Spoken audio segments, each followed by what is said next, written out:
I'm going to be talking about security in Node.js, and we're going to cover some things to think about when you're thinking about security, and then a few specific examples. So some key issues to look out for in web apps. There are others, but these are some of the most common. Are cross-site request forgery, SQL injection, cross-site scripting, people guessing or stealing passwords, and clickjacking. Now, SQL injection and cross-site scripting are basically the same attack, just on two different technologies. So cross-site scripting is where someone injects malicious HTML into your page. SQL injection is where someone injects malicious SQL code into your backend. So different tech stacks, different locations in the tech stack, but the same style of attack. I don't have time to cover everything related to node security. So I'm going to focus on a few things. We're going to look at how to properly handle session storage so you don't get vulnerable to cross-site request forgery, sorry. We're going to look at how to prevent SQL injection. And we're also going to look at a little bit about passwords, and specifically we're going to talk about rate limiting as a way of making it harder for people to steal your passwords. So starting with passwords, the first question you always need to ask yourself whenever you are setting up a new password system is, do I really need passwords? Because as soon as you decide that yes, you absolutely must have password-based authentication, you are setting yourself up to need to do secure storage, secure validation, handling password resets, dealing with customers getting phishing attacks, which is almost like completely out of your control. There's very little you can do about it. And there's great alternatives. So there's two kind of top line great alternatives to passwords. The first is what's been called passwordless, which is where you use either an email address or a phone number as the authentication approach. You send the user a message with a one-time code, say 6-digit code. They type that into your site, and then you grant them access. It's great because if that code gets stolen or typed into a different site or something like that, it's only got a short lifespan, it's only got a single use. It's not a permanent threat to your user's security. The other option is OAuth, which is where you offload handling all of those annoying things that you need to deal with passwords to some third party like Facebook, Twitter, Google, Apple, etc. They all offer a service like this where you say, look, all of my users, go and sign up over there. I'll rely on that service to authenticate them, and then I'll just trust that service. If you have decided you absolutely must use passwords, then your first step is going to be, how do I store them securely? I'm not going to cover this in loads of detail because lots of other online tutorials and other talks have covered this in lots of detail. But the basic approach is to take a password and some randomly generated salt. You pass it through a hash function that is a one-way expensive function. And you store that hash in the salt. And the password hashing function there needs to be something designed for storing passwords, not MD5, not SHA-1, not SHA-512. Then you've got these stored passwords. You need to validate them in some way. What you do is you take the exact same approach again, except this time you're using the salts you stored from earlier, the random string that you stored from earlier, rather than generating a fresh one. And you hash the incoming password from the user, and you can then compare that hash with the stored hash, the hash that you stored from the previous thing. That gives you a result that says either yes, this password matches the one that you were given before, or no, this one doesn't. So I've got a library called @authentication/secure-hash that helps take care of this for you. And the key thing that we do is we set it up with sensible defaults. And that's going to be something that I come back to a couple of times in this talk. A lot of libraries in the Node world have ridiculous, nonsensical defaults where out of the box, they are not secure. This defaults to settings that will make it take about 1 second to hash a password on a typical computer, which should be reasonably secure for the majority of use cases. And you can make it more secure if you need to, and if for some reason you really need less security, you can tweak it to make it less secure. But out of the box, it has sensible defaults. If you decide to go down the that's not what this slide is about. Google Authenticator is another great option for increasing password security. So the idea here is, in addition to having your users log in with a password, you support them using some second factor, either sending them a code on an SMS or an email, or using something like Google Authenticator, where they have an app on their phone that generates a one-time passcode, and then you validate that on the server. The great thing about this is it's actually a completely open protocol, completely free. Anyone can use it, no cost associated with it. And this Google Authenticator library makes that super duper easy. You just generate a random secure string that is effectively the cryptographic key on the server. You store that, and then that allows you to easily validate the incoming numbers, and they change every 30 seconds so that if they're ever leaked, they don't have long-term validity. And you might think that most of your users don't need this level of security, but pretty much no matter what you're building, there is some chance that you have at least some users who do. Most of your users might be fine, but some of them might live in oppressive regimes and have to deal with really advanced adversaries. So let's say you've done all of that.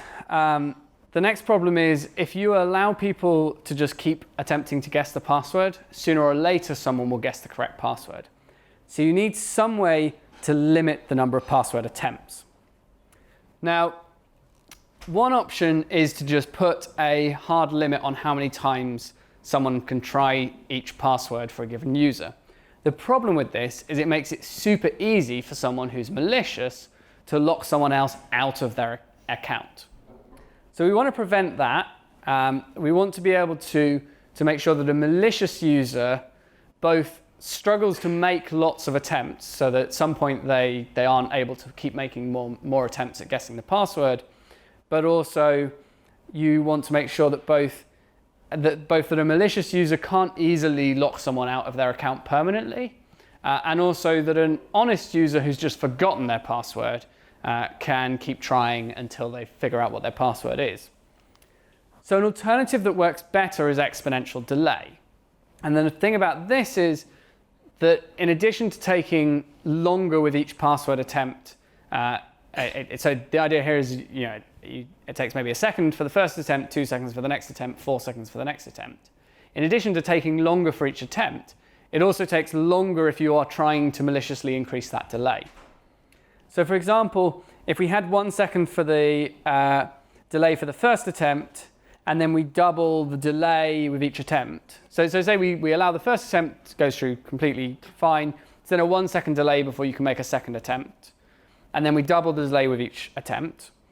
With those numbers that seem pretty reasonable if you're imagining being a normal user of this site, it takes 8 minutes to make 10 guesses of the password, and 6 days to make 20 attempts.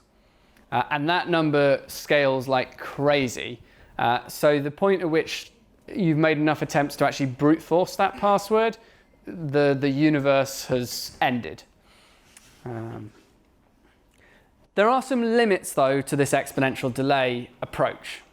The problem is that we have to reset it on a successful attempt. We can't treat a successful attempt and just carry on, because if I just carry on increasing that limit and I never reset it, then maybe the first time I log in, I forget the password a couple of times, I have a couple of goes, 4 or 5 seconds delay. The next time I log in, I forget the password again, but if I'm still increasing the delay, then I've got 8 seconds delay, 16 seconds delay, 32 seconds delay, and so on. And that's going to get painful really fast. So what we normally do with exponential delay is say, as soon as we get a successful login attempt, we reset that counter. So the upshot of this is it can also only be per account. You can't do this per IP address. You can't do this by some other metric. It has to be associated with the specific email address that is logging in. If you had it site-wide, then a user failing to log in to their account would be delaying everybody else logging into the site. So that doesn't work. So this is where we come on to what people traditionally think of as rate limiting. I'd kind of bundle them together. Exponential delay is a form of rate limiting. Without rate limits, if you don't have a rate limit, you are using your CPUs and your memory, your hardware that you're paying for to crack your own users' passwords.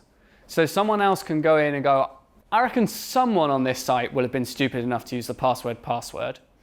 So what I'll try, I know that there's this exponential delay, so I can't try brute forcing one user's password. But if there's no other form of rate limiting, I can try the password against every user on your site.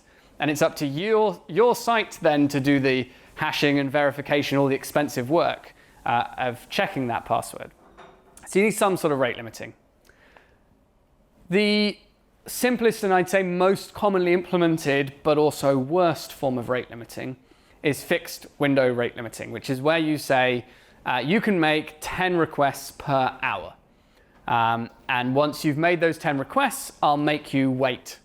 And that leads to stuff like this that's really frustrating, where you go, we've hit the next slide rate limit, so try again in a minute, I guess.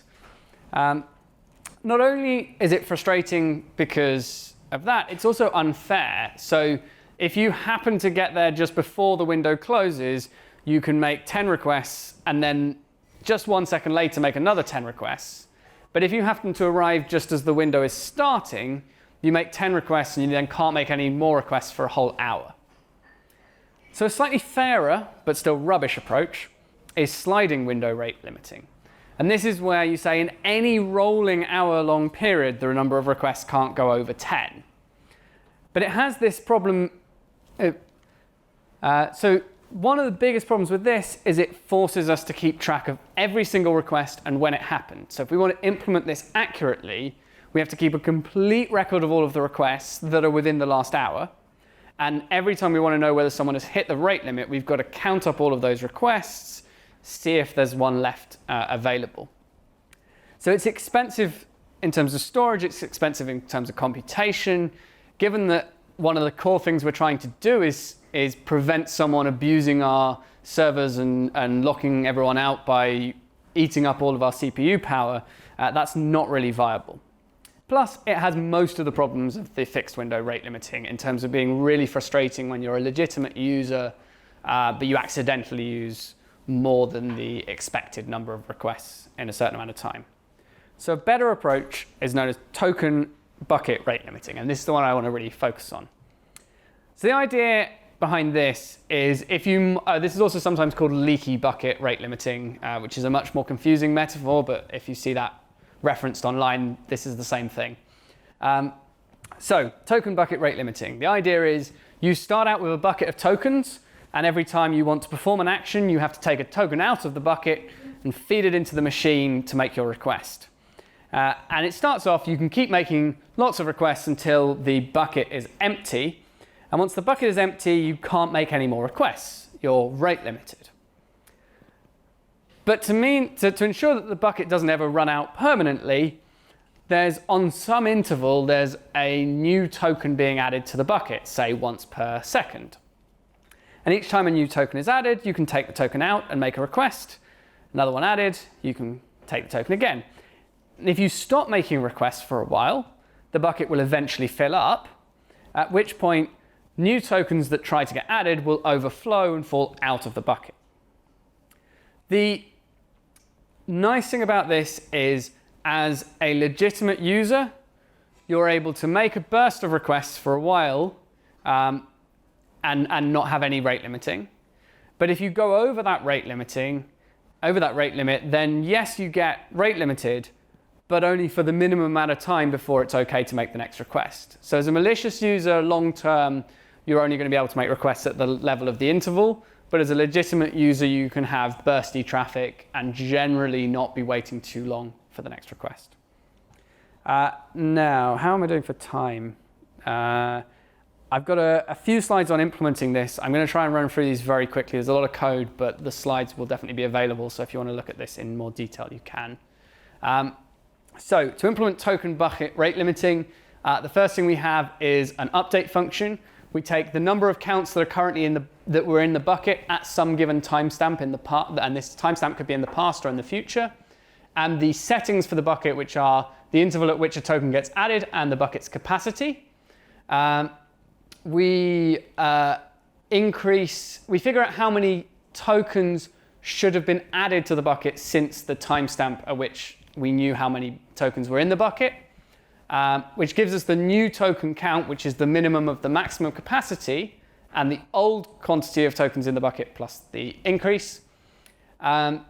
We then have the new timestamp, which is not necessarily the current timestamp. So it's the current timestamp if the bucket would be overflowing. But it's also a little bit of time in the past potentially if it's the point at which the last token was added if the bucket is not full. This gives us a new token count and a new timestamp. That effectively normalizes the state of the bucket.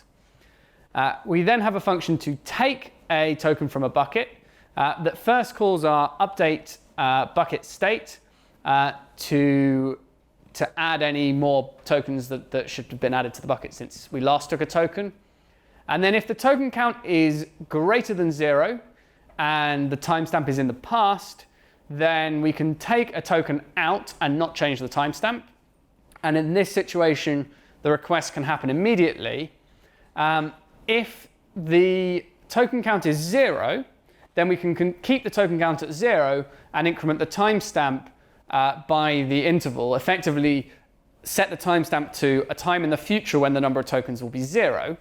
And then to use this, we simply get the current state of the rate limit, take a token out of the bucket, and then update the state in the database, and then wait for that timestamp to be in the past. Exponential delay is even simpler. So simply track how many attempts there have been. That gives you the delay per attempt, which is the base delay times some factor to the power of the number of attempts. And then again, to take a token, we increment the attempt number, and the timestamp is the old timestamp plus the delay for the next attempt. And then we can use it in the same way. The neat thing about both of these, and the reason I did put the implementations on the slides there, is for both of these, you actually are left with just 2 numbers to store per rate limiting ID. So if it's account-based rate limiting, you've got 2 numbers per account. If you want to do IP-based rate limiting, you're storing 2 numbers per IP address. So for exponential delay, it's the timestamp of the last attempt and the number of attempts, number of failed attempts that you're storing. And for token bucket rate limiting, it is the timestamp when the token count was last updated and the number of tokens currently in the bucket. If you want to use these 2 approaches to rate limiting, they are both wrapped up neatly in @authentication/rate limit, ready to be used. And they're simple standalone implementations, so you can use them regardless of what frameworks and what have you you're using. I said I was going to talk about session storage as a way of avoiding cross-site request forgery. Quick summary of cross-site request forgery. A user authenticates with a good website, which sets a cookie on their browser. They are then tricked into visiting a hacker's website, a malicious website, usually to see some good pictures of cats or something like that. The hacker's website tricks their browser into making a request to the good site, and their browser foolishly sends the same cookie that it would normally send to the good site along with that request. So the good site sees a request with an authenticated session stored in the cookie, and goes, okay, that's this user, I trust them, they can perform this action. This is where I come back to that thing about defaults and secure defaults. The cookie npm package does a great job of implementing handling of parsing and writing headers for cookies, and it's therefore incredibly popular. But it has these three options which really frustrate me. So HTTP only, which has the words HTTP in it because they've copied it direct from the spec. But actually that's not saying don't use this on HTTPS, that's saying don't access this from JavaScript. And it defaults to false, which is the least secure of the two options it could be set to. Same site, which would prevent cross-site request forgery in modern browsers, defaults to false, that's the least secure option it could default to. And secure, which requires it to be HTTPS and not HTTP, again defaults to false, which is the least secure option. So this really frustrates me. If there are reasons why you might want to turn all three of these off, but there is no reason why off should be the default for any of these three. I mentioned same site policy as a thing that prevents CSRF in modern browsers. These are the modern browsers that I'm talking about as of, I created this slide about a month ago, so it could already be out of date. But partial support there is pretty close to happening, and then across most of the other browsers, actually, it's there. So the cookie package, instead of that, you could use @authentication/cookie, which has secure defaults. And the other thing it does is polyfill the same site policy. Polyfilling the same site policy is actually pretty easy because you can just look at the headers that the request is sent from and see where it was coming from, where it's going to. The other thing it does is signing and encryption. So by default, the user can see and edit any state you put in cookies. So you have to be very careful with that. This comes from NPM having this sort of small modules philosophy, or at Node rather having this small modules philosophy. Each thing does one thing and does it well, which is great for reusability of software and is, I think, a big part of why Node as an ecosystem has thrived. But it can be bad for security because a lot of libraries say, oh, we do this one thing and we do it well. And it's like, well, yes, except everyone that uses this also needs to implement these other four things in order to use it securely. If you use cookie session, which is probably the most popular way of using cookie, there's @authentication/cookie session, which has an exact API compatible implementation of cookie session, but with better signing and encryption and secure defaults for things like same site policies and all the polyfills and all the rest of it. Last thing I said I was going to talk about is SQL injection. So the problem with SQL injection comes from SQL mixed with mixing both data and code. If anyone thinks this isn't still a problem, I encourage you to check out Stack Overflow, say the 8 most recent SQL related questions and answers. Quick summary then of the problem. Imagine you've written this code, insert into posts the body and the author. The author is presumably your authenticated user, their username, and the body is the content of the message that they would like to post. The way you might naively turn this into code is to say, well, I've got the SQL and then here are my 2 bits of data, so I'll concatenate this string together. The problem is that someone can create an SQL string that looks like this, where that bit highlighted in green is the body of the message that they've asked to send. But the SQL we end up running looks like this, where what we're inserting is my post written by somebody else, and then a little comment about who the original author was. So the SQL server sees it like this. Our code intended it to be read like this, with that whole thing as the body. This is a really common problem. One fairly foolproof solution to this is to use an ORM, which stands for Object Relational Mapping. The idea here is you take your database and you generate some API that makes sense in JavaScript to use. This is effective. There are a few examples of ORMs for JavaScript, and as far as I know, they're all not vulnerable to any kind of SQL injection attack. The problem for me, though, is I quite like writing SQL, and the more I've written it, the less painful it's become. there's a lot of added power to writing actual SQL rather than using some ORM when it comes to doing things like upserts or multiple complicated joins. It's really frustrating to be using an ORM, and sooner or later you're going to need to drop down into actual SQL. So the approach that people generally recommend for doing this is to separate your data from the code of SQL.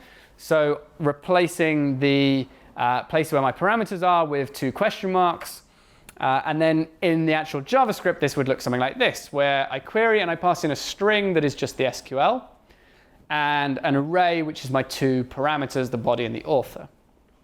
Now, this works. This code is good in the sense that it is not vulnerable to SQL injection. But in my opinion, it is bad in that it is harder to read by a considerable margin. And the more that this code grows, the more of a problem that will become. If this query was 30 lines long and there were 40 parameters at the bottom, then good luck pairing up the correct parameter with the correct question mark. And whilst that might not always be a security issue, and it will rarely be an SQL injection issue, it can still be a security issue, getting parameters mixed up, getting the wrong parameter in the wrong place. Recent versions of JavaScript actually have something which gives us a brilliant solution to this, and that is tagged template literals. So tagged template literals let us write code that looks like this, which is much closer to what the naive initial version looked like. So I've got my insert into posts, body, author values, and then I've got inline the body and the author parameter. And all that's needed to make this safe and make this safe from SQL injection is that little SQL before the tag template literal begins, before the backticks. And what that does is SQL gets given the raw strings of your SQL and the parameters as separate arguments to a function. And it returns an SQL query instance, which has separately a string with placeholders with question marks and an array of your parameters. And then that gets passed to the query function. Now, the only problem with this approach is if you forget the SQL bit, then you're back to being vulnerable to SQL injection. And the way to avoid that is to use a library that only supports SQL queries that have been constructed via that tagged template literal. So at databases/pg, at databases/mysql, and at databases/sqlite are my database wrappers that I maintain that support only tagged template literals as queries. And that SQL tag has all of the kind of query building functionality you would need in terms of being able to do things like join arrays of queries together to make larger queries, pass identifiers in as strings, as parameters. And it even has the ability to give you a raw string and treat that as SQL. But if you want to take a raw string and treat it as SQL with one of these libraries, your code will say something along the lines of SQL ___ dangerously use raw value __ open brackets, and then the string of SQL, which hopefully is enough to mean that you and anyone reviewing your code knows that you've done something dangerous and probably wrong in that location. So it should get reviewed carefully every time, and if there are SQL injection vulnerabilities in that code, it should be caught. And they're rare. I haven't seen anybody yet with an example of something where they actually needed to take that approach. So that's it for what I actually had to talk about. I have a couple of quick things to plug. Firstly, I work at Threads, and we are having a meetup on, it's got the date on there somewhere, the 17th of September. That is the JavaScript open source meetup, so probably relevant to lots of people here. And Gaius is going to be talking about his open source journey in general and how he got into open source and what he's taken out of it. And we're hiring Node and React developers and full stack JavaScript people in general, and we do like TypeScript and all sorts of good modern stuff. So do grab me if you're at all interested in a new job. I maintain at Authentication, which I talked about earlier, and at Databases, which I also talked about earlier, And I have stickers, as you can see, on the front of my laptop, and they're at the front here. Grab me at any point if you want a sticker, and I'm also going to leave some on a table up there at some point. And I also maintain Pug, and I also have stickers for that. So if you'd like a Pug sticker, also grab me. My Twitter handle is Forbes Lindesay, and that's all I had. Thank you.